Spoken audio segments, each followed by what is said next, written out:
What's going on, everybody, and welcome to the Other Side of the Firewall podcast. We're talking about the latest and greatest of cybersecurity news, as well as we highlight those movers and shakers and glass ceiling breakers.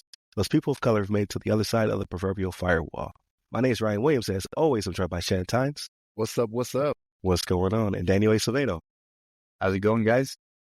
What's going on? So, unfortunately, Chris was unable to make it this week, but he should be back next week, or some combination of us, right? You got plenty of hosts, so we'll make it happen. Sorry, my apologies up front. I sound kind of congested because I am. So, the show must go on, right? Definitely continue to hit us up throughout the week. So Monday, Tuesday are topics, Wednesday discussion, Thursdays Ask the CISSP. I have one with Kenneth Ellington that we just did. So hopefully we'll have that one done either this week or next week. But tune into all the previous ones. We have like really good ones with Dr. Eric Hollis. We have Dr. Joseph J. Burtmiller. There's a lot of J's in there from the Cyber Coffee Hour, as well as Alfredo Nash. So that's a really good crossover. And then Dr. T, so Dr. Teresa Vasquez. So she is repped in tech, and then we're also on that platform. So definitely check out all that good stuff.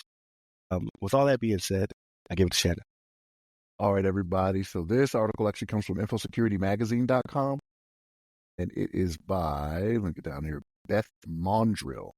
And the discussion for this week is Inequity challenges women in digital trust, so progress is being made, right? So this is what we like to see, right? So like if progress is being made when it comes to women getting into the digital trust industry, like it could be made across the board for everything else, right? Like that's the purpose of the podcast, is to highlight people of color who have gone on to that other side, right? That have crossed over and trying to get into that. What was it, 7% in the C-suite or something like that? Was a number? What's the most recent number? Yeah, woefully low. Woefully low. So, but the study they have revealed that there are women out there who are getting better, right, when it comes to terms of career progression, right? Because that's one of the things they were talking about, is women being a little stilted in the industry.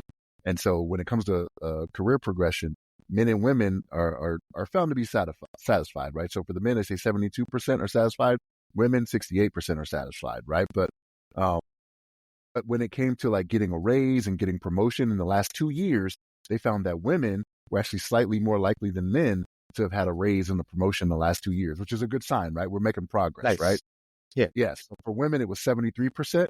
We're more likely than men, which was 71% to have had a raise or promotion in the last 2 years. So this is what we like to see, right? So to see it when it comes to the realm of the sexes and getting more equality in that, like I like to see that, and I'd like to see it turn around to where it be with the races as well, right? Because we all know, for me at least, I'd like to see it represent the proportion of whatever the population is, right? So like in the last census, when it came to Black people in America, it was 16%. It's up to 16%, right? So at least close to that. I'd like to see that, out there. But yeah, this is a good study they did. It was a good survey they did there, where they were talking to the different races between men and sexes, men and women, to determine who was satisfied. There's still some work to be done, right? Like there's still some stuff there that needs to happen. But like it's not just when it comes to when it comes to the cyber world or IT world, where there's inequality when it comes to women being paid and promoted, right? That's across the board, right? So it's good to see the progress. But Daniel, what's your thoughts on this? No, definitely. I mean, I'm a dad daughter or a girl dad. I don't know what the phrase is. Girl dad. Yeah. And you guys know me well enough. I'm crazy in love with my daughter. She's my world. Like really, really love her to death. So these things kind of creep more into my consciousness now, I think. I mean, I never saw it as like us versus them, or, really inclusive. Our podcast kind of circles around that. But I think now, embracing my minorityism, my Puerto Rican heritage, I miss my island, I love my people. But now the focus does shift over to my daughter a lot. And where is her place in the world when she's going to be growing up? What are the opportunities for her? Not only just, the bullying stuff, but like, will she have the right opportunities and chances? I looked at it more before. You're always kind of like in a bubble, going backwards in my mind as I'm saying this. When I was in Puerto Rico, I only thought about what was on my island, and then I joined the military, and you kind of see the U.S., and there's a lot more, and traveled all over the world, and now I live here in Japan. And kind of like the rights of people, races and sexes worldwide, I still think there's a big imbalance, especially when you're talking about worldwide and like what women are allowed to and not to do in these different countries. And even here in Japan too, there's a big inequality of like, the pay and the ranks and positions for females. It's gotten a lot better over the years compared to what it's before, just like it has in the US. But it's good to see associations like ISACA doing these kind of studies, taking the time to talk to both men and women, demystifying this conversation. I feel like is a good thing too, right? You see a lot of social media things where they talk about like, hey, what do you do for work? How much do you get paid? I think the more information everybody has, it kind of helps everybody else out to then at the time of trying to get more for yourself and going to your employer, having the information to back it up to know what is a good deal for yourself. So I think the more things like this it can be done, the more we know where the playing field is and we can better it for both sides, or for everybody actually. Those are my thoughts in a nutshell. Great article. Definitely. So I think you kind of foreshadow a little bit what I want to bring up as well. So again, please like, share, subscribe, all that good stuff. You can find us on every platform you can think of when it comes to audio. Video, YouTube is our primary, but we're also now on Repton Tech. We're part of their curated content, so check that out. And now we're on 99.1 FM out there in the Atlanta metro area, and Channel 10 with all their local access, public access on their footprint is the Fairfax, D.C. area. So definitely check us out on all the things. We greatly appreciate it. But yeah, I was going to go for pay transparency. Listen, people will hate to hear that out there in the corporate world, but I think it's absolutely something that we should start discussing and trying to push a little bit more. Again, I come from a very biased background, like you two as well. The military, the pay charts are out there. We know exactly what you're making based upon rank and time of service. Like it's completely demystified. We know exactly what you're making. Out here in the corporate world, that's not the case. So we find out stuff through leaks and things of that nature. Like Sony had a really big leak that caused issues because when you looked at Sony's corporation, you had a lot of executives and huge pay disparities. Women would be paid like 50 cents, 70 cents on the dollar compared to their male peers and things of that nature. And I think having more pay transparency will definitely shift that. But then you go into, well, that's not American, that's not capitalism, and everybody needs to negotiate and things of that nature, right? Like we're really big on that culture of shaking hands and having meetings and fighting for your pay and stuff like that. Even I don't like that. Like when it comes time to discuss pay and things of that nature and the interview process, I feel very uncomfortable because again, half my life I spent in the military. I know exactly how much I should be paid based upon seniority and rank. Now I'm out here and I'm just like, blah. Because you don't want to go over, because you don't want to go under. And it's very turbulent. I don't believe it should be necessary. And I can feel for people who are going through that, especially for women. So you see me in the pink shirt. So this is because I attended the Women in Defense Greater Chapter panel a couple days ago. So depending on when you listen to this, it was in October. So it's Breast Cancer Awareness Month. They asked to wear pink. I got a pink polo. Got my Kanye 2000 fit going on.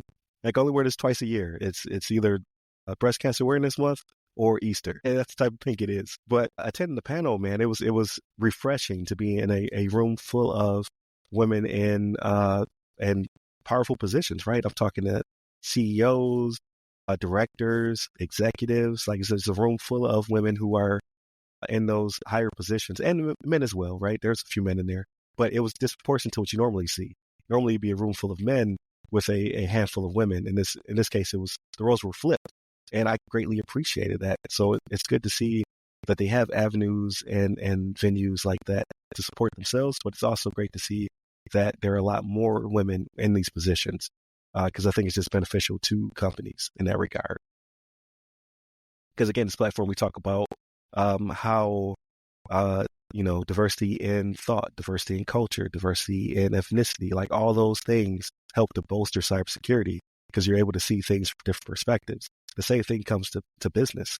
So like, why not? Why wouldn't you want to have more women within your corporation who are in these positions that could give you a different perspective and then grow your business in that regard? Because it's just certain things we don't see as the stereotypical men versus women in some fields. And it's good to see that having that diversity can help to bolster business and help with growth. So pay them right.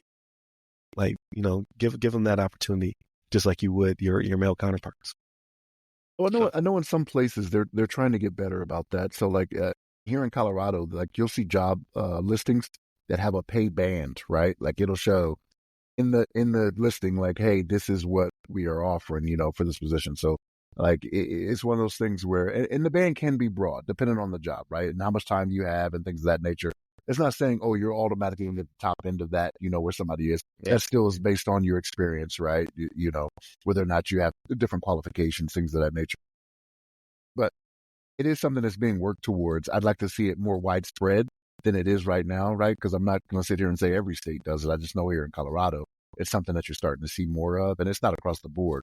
But another thing to bring up is that we're all girl dads, right? Like, so for me, the thing is my oldest and my youngest, my bookends, right, for my children are girls, right?